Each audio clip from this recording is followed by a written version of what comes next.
For latest updates and short audio clips, follow us on Instagram, Reading the Author.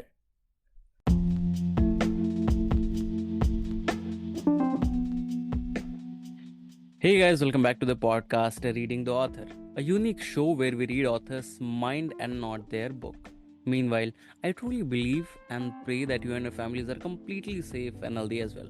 Guys, today we have Lizy Celestine ma'am with us and she is the author of Hey You. Thank you so much ma'am for coming on our podcast. I'm truly grateful कि आप हमारे podcast पे आए.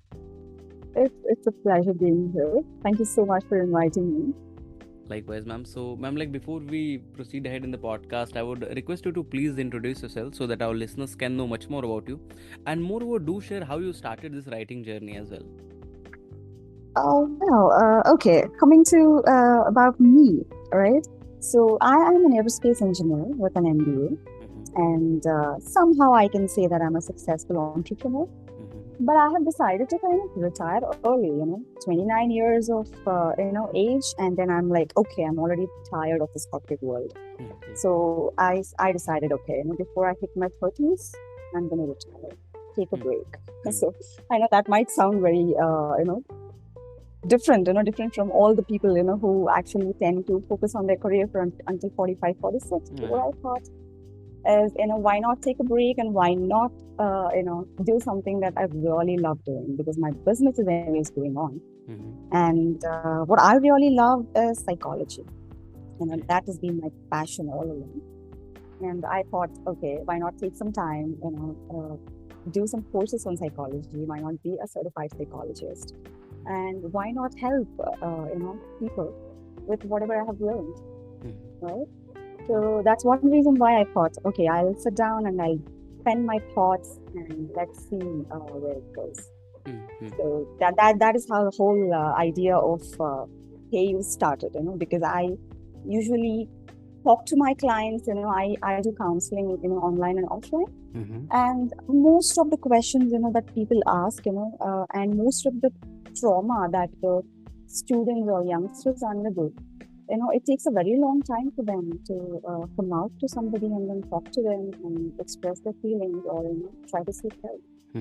So what I did, I have kept everything in the book. Whenever they do have something, that's bothering them, it could be about life, about career, about everything that that bothers them in their life. And they could just take the book out, and I'm pretty sure they'll find the answers there. Okay. So, ma'am, whatever we do in life, like in most of our cases, like in most of our actions, we generally get inspired from some or the other things so that we just, continue the whole process, the upcoming process. So, when it comes to you, like what inspired you to write the book Hey You, and most probably why did you choose such a, sarcastic tone for this particular book? See, when it comes to inspiration, I can say that I am inspired by my past. Okay. So I am also like everybody else, I'm also like everyone else. I have gone through my fair share of struggles, and I have been looking for answers all along. And being a girl from a very traditional conservative family, trying to find, somebody to ask these questions, or seek some emotional support. I don't really think in Indian families it is that appreciated, right? So yes, the inspiration came from there. And then when I started doing psychology, I'm like, okay, there might be a lot of people like me. So, why don't I make this not as a therapy session, not like you meet a psychiatrist, you go, you discuss your problems, and then they give you some sort of homework assignments, journal writing and all. Not that way. I wanted to use the power of humor and sarcasm, right? And make sure that they can just laugh their troubles away. There was a point, like when I hit 29, I was thinking, because I started my career very early in life. Okay. So when I hit 29, I'm like, I'm so bored with the corporate world. I'm like, what is this? Like you wake up, you just rush through your breakfast, you go to office, you sit, work, make money, and talk to clients, and fake a smile, come back home, and, like it's a miserable life. Yeah.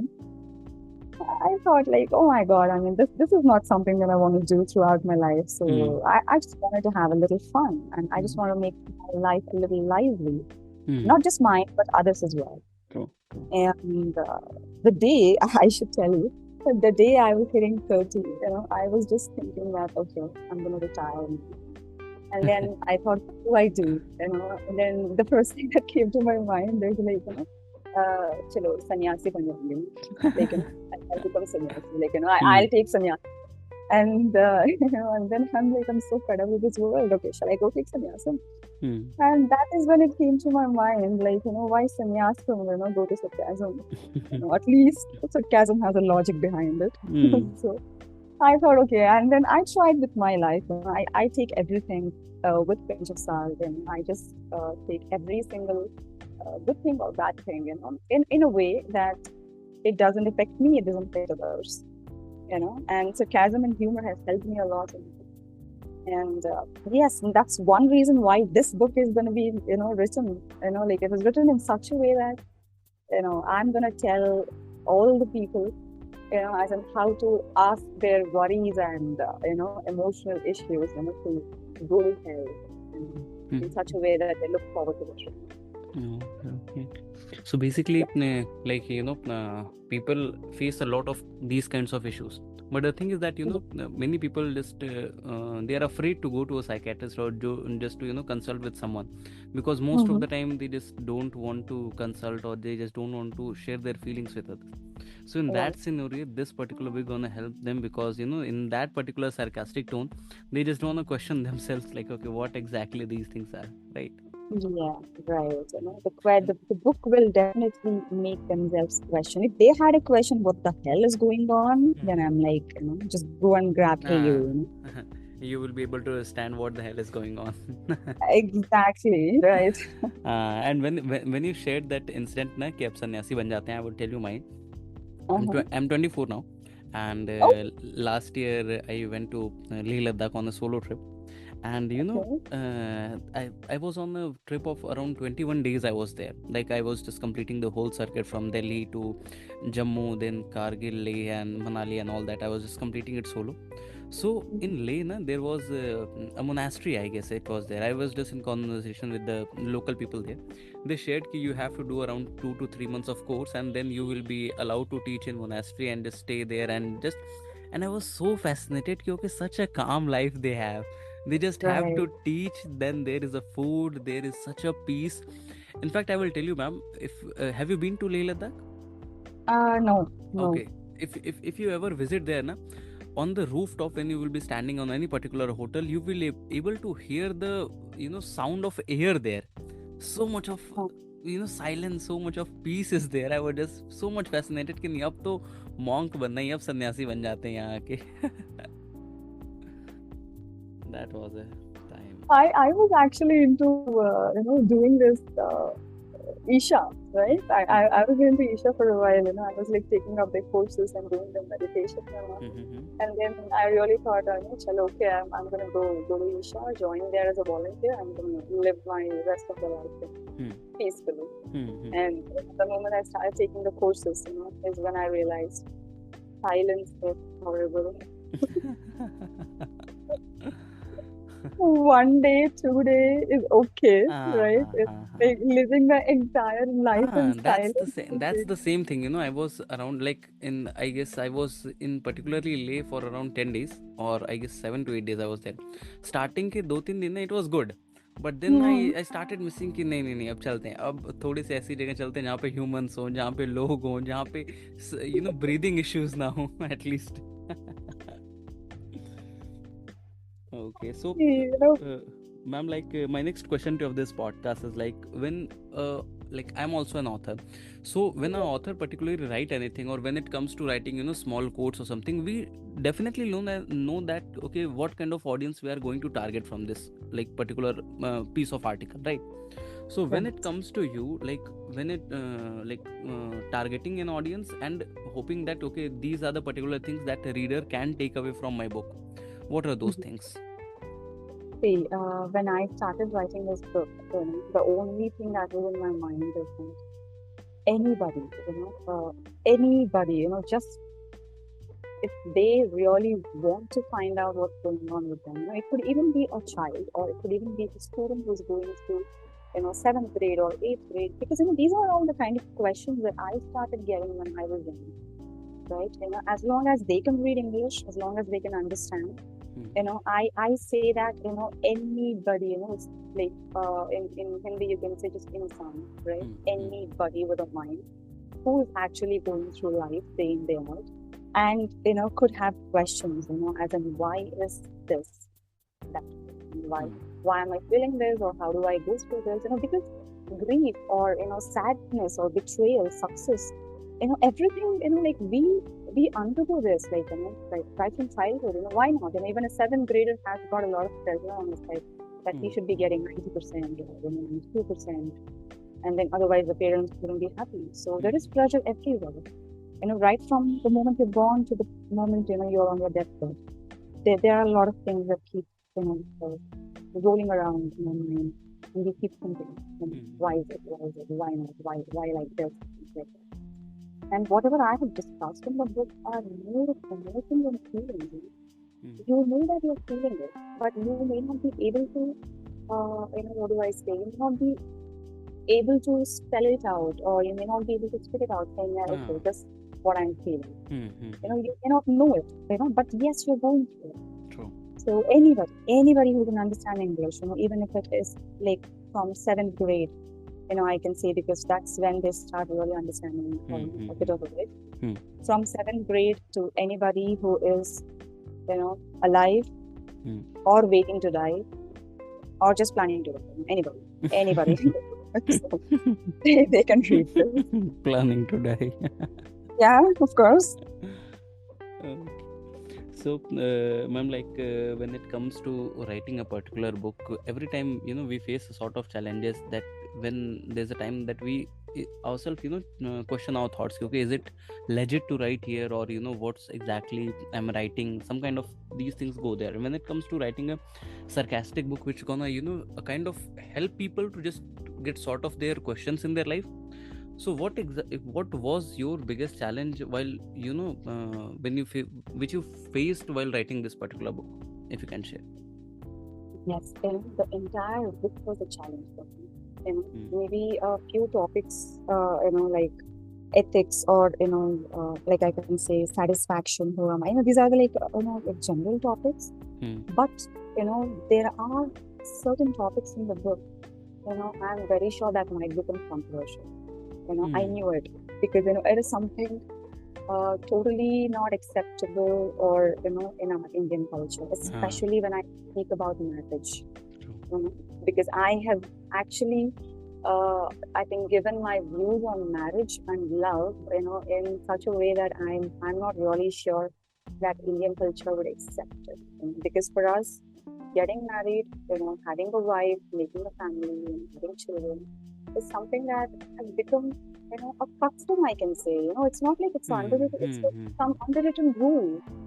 People who are 29, 30, I'm 30 right now, right? And people, the moment they see me, doing a lot of business, being an author, doing a lot of motivational talks, the first question they ask me is, when are you getting married? That's the only I mean, you never ask me what's your next step in your career. You never ask me what next, what are you going to do next? First question is, when are you getting married? Like, I really don't have any thoughts about it at the moment. But then they were like, no, you're already 30. I mean, like, just find somebody to get married soon, otherwise you'll not be able to have kids. I'm like, am I here to have kids, or is it because I have to marry and have kids? I don't understand. I mean, why don't you ask me what else are you achieving? Why is it like the What's only the next topic? plan? Right. So, every time I go to a marriage, people keep saying that, your sex, your things. You should be the one, find out somebody. I really feel like going to funerals and telling those dadi ma, like, you are this. That's how it feels like. Go to a funeral, you'll find the same grandma who's standing there and who keeps next to you. Yeah, you are next. I really feel like saying that. So, ma'am, I was just going through a profile, and I came to Mm-hmm. know that you are a co-founder of a couple of things, and academic head, and managing director. You are the curriculum developer and aviation training partner, director, co-founder, managing director, and principal, founder, vice president, secretary. So Right. are you someone who is a superwoman? Like Oh, everyone has this only 24 hours, but I know people who have achieved a lot of things in life. But when I was just going through a profile, I was so much astonished ki, oh my god, it is a kind of what you can say, a kind of burden to just have such a kind of person in our podcast, because you have to be up to the mark just to match their level. And in fact, when it comes to you, I would personally like to know, like, I have been also doing a couple of things, like I'm also an educator, podcast, I write books, and I go for sessions as well. So when it comes to you, I would like to personally know, like we were talking about now, what people will take personally from your particular book. So from this podcast, I am personally going to take, how do you maintain a work life balance, like how do you manage so much of things in life? see, I have decided, even before starting my career, I had a certain goal. Okay, and that goal is just to be really good at what I'm doing. I don't say that I want to be the president of India. I don't say that I want to achieve this, I want to achieve that. But what I have set is that, if I'm setting my foot into any industry, I'm going to be in such a way that I'm going to do it. That was the only thing that was in mind. When it comes to having an aim as such, you don't really have to be superwoman, because I'll tell you, mothers or sisters, who are married and who are taking care of their life, their family, their kids, they still wake up in the morning, cook food, and then still come for work. Saying was that, I need not have to be a superwoman, because every single woman on this earth is actually a superwoman. I can say, when it comes to mothers or sisters, who we see jogging between the daily life and again going to the office, taking care of the office work, coming back home, and taking care of the children and husband. That is that they are the superwomen, seriously. Because when I understood that family life is something that I cannot handle, I have decided, really, if I want to be successful in my career, I cannot be putting my family at stake. I can, of course, if it's required, I have to get married, I have to have children. And, I cannot compromise my career for that. And just because of my career, I cannot compromise with my family, right? And I know that, having a lot of things on my plate, I'm not going to be able to do justice for anything. Yeah, that's also true. So that's one reason why I decided, unless and until I really reach that point in my career where I feel satisfied and happy with what I'm doing, I don't really have to, make somebody come into my life and then make them stay. So that's one reason why, I'm happy with what I'm doing. I'm only doing my job, I'm only focusing on my career. So this is easy peasy, I can tell you. It's very easy. What our moms do, or what our Barbies do, or somebody in our family. So, yeah. Okay. So, ma'am, basically, when it comes to writing a self-help book, generally what we have seen that self-help book are some sort of, you can say, pointer type, that every line there's some kind of knowledge, and some kind of whatever they want to convey, they just write it down in a pointer way, or in a very serious tone, you can say, okay, and the person who is reading will instantly get motivated or demotivated. There's no such a midway, you can say. But when it comes to your writing style, what I have personally felt that it is probably be described as a witty and insightful type, right? So what's your secret of making this self-help book advice relatable or enjoyable to read? What was your main motive? Like, how did you do this? See, we get enough lectures day in and day out, right? And we already have enough problems on our head, which is the reason why we go to a self-help book, isn't it? We really know that there so is that we can skip that part. So it's like, okay, there is something going on, and that's when we go and approach a self-help book, thinking that, okay, this might help me. And I have been a very good reader of self-help books, and Robin Sharma has been my greatest and favorite, right? So I books, and I'm like, I just go through a lot of self-help books, and what I found is like, yes, there are a lot of assignments, a lot of tasks, like, put a poster, write it down, write down your goals, for the one who's really focused. Okay. For the one who really thinks that, okay, this is like another business lesson, like how to succeed. Yeah, you can talk about how to succeed, but I am facing a failure. What do I do with it?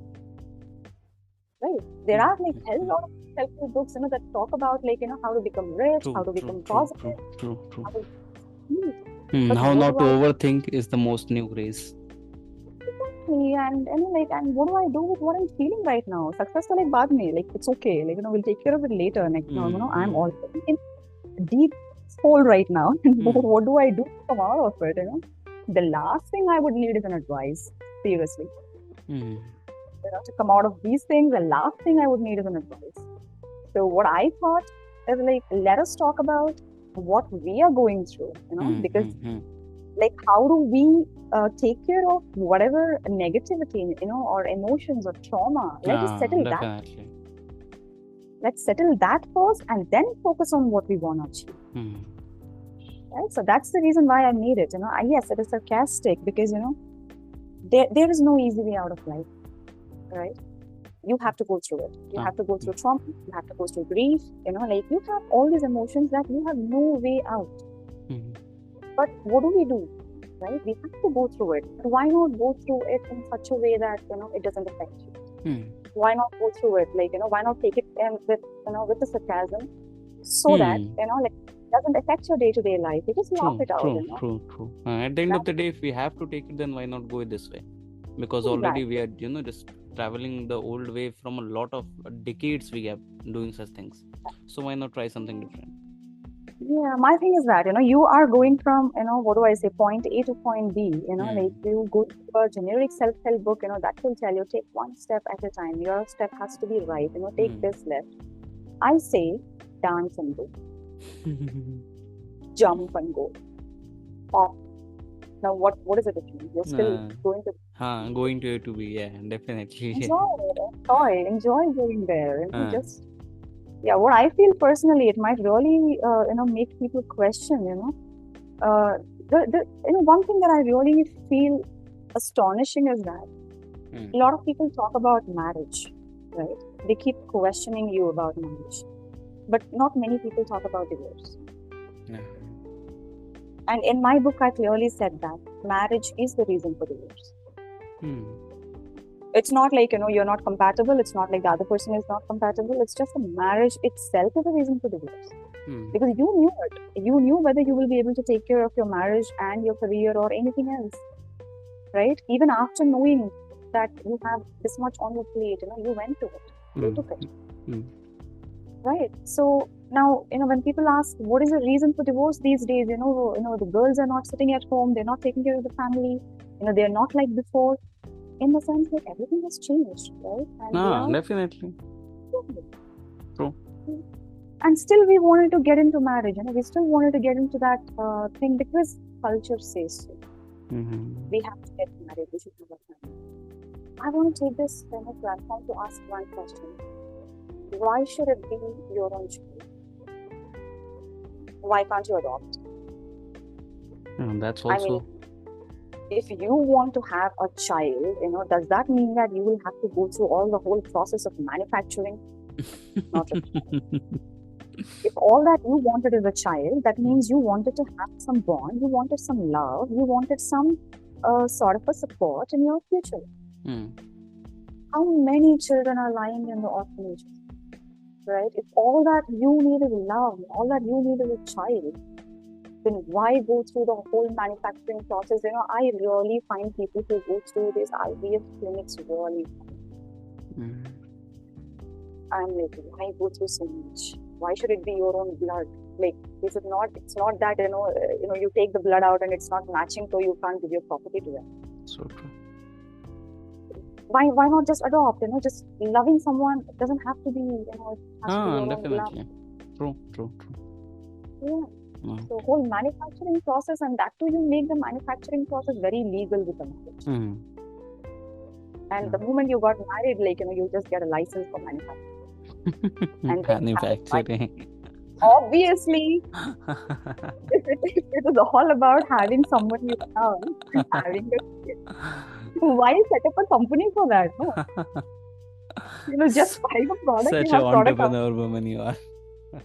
Seriously, like you want the product, and then it's available. It's Definitely. really available. And why set up a company for it? Just go buy the product, get the product. We can just buy the product and tell the company to just label it on our brand, right?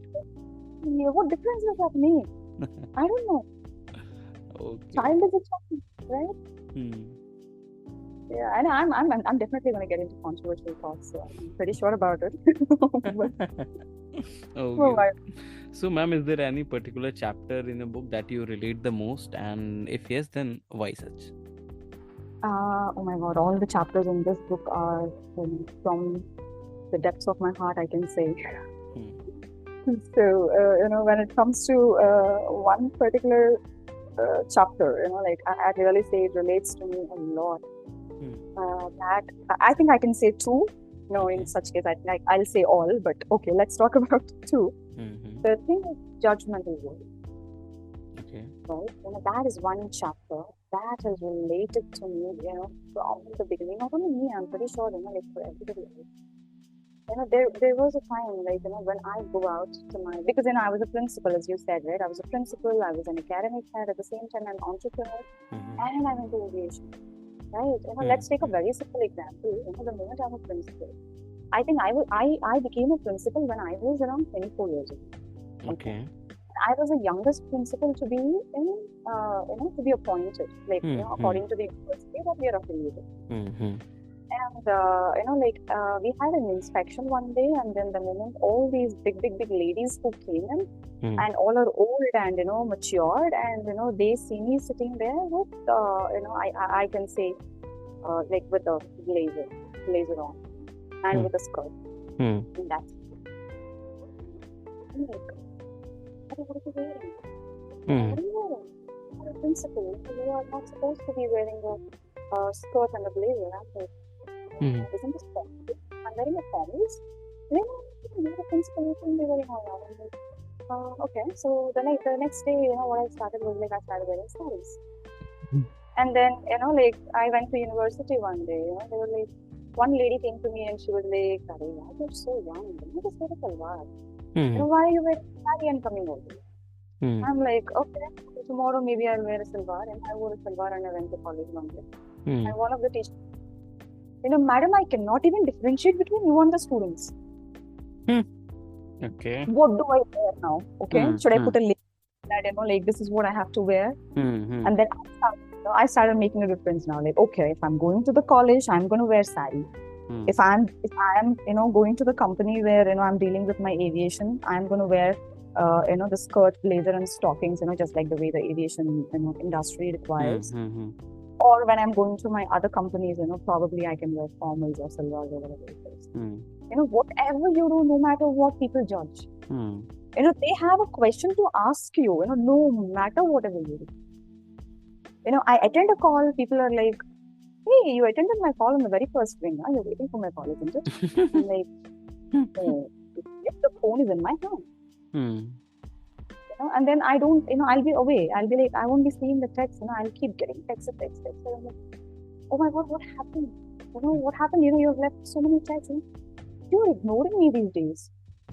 I'm like, no, I'm not ignoring you. I'm just away for a while because I just have things to take care of. Yeah, they see me online, they're like, they'll be like, oh my God, I think you're free or online. Every time there's a question. Even online these days, what happened to you? These are the questions that keep coming every single day. Judgmental world is one chapter I can say that every single person can relate. I was a little chubby back then. People were like, you might get a lot of diseases, you might get a lot of health problems, obesity, this, that, people at your age are like, going out, exercising, gymming, and, like they're just getting slim. I'm like, oh, it's okay, I'll just see that too. So I went out for a run for a couple of days and then I toned my body up. They were like, why you people are behind, all these youngsters are behind the zero size and all. I don't understand why are they. What do we do? Like you tell me what do I do? Like, there are like, what do I say, millions of people and millions of opinions. True, right? true. You start listening to them, trust me, like, you are going to go to hell. Like, you will see the hell right on earth. That's so true. Yeah, one last advice is that don't listen. Please don't listen. Because what's good for you is something that you know very well. What you like, you know it. Just do it. That's all. Okay, so that's all for today, guys. I hope you must have enjoyed this lovely conversation with Lizy ma'am. And if you do, then do follow our podcast, Reading the Author, available on all the leading podcast platforms. And don't forget to buy and read the book. आप just Amazon पे जहाँ पे search करें Hey You, या फिर आप search कर सकते हैं डॉक्टर लिजी सेलेस्टिन नाम की बुक आ जाएगी. ज़रूर खरीदें, पढ़ें और अपने जानने वालों के साथ चैनल ज़रूर शेयर करें. Thank you so much, ma'am, for coming on our show. It was my honor to be able to host you today. It was lovely, and and I hope people who listen to this also have as much as fun as we had talking. Definitely, ma'am.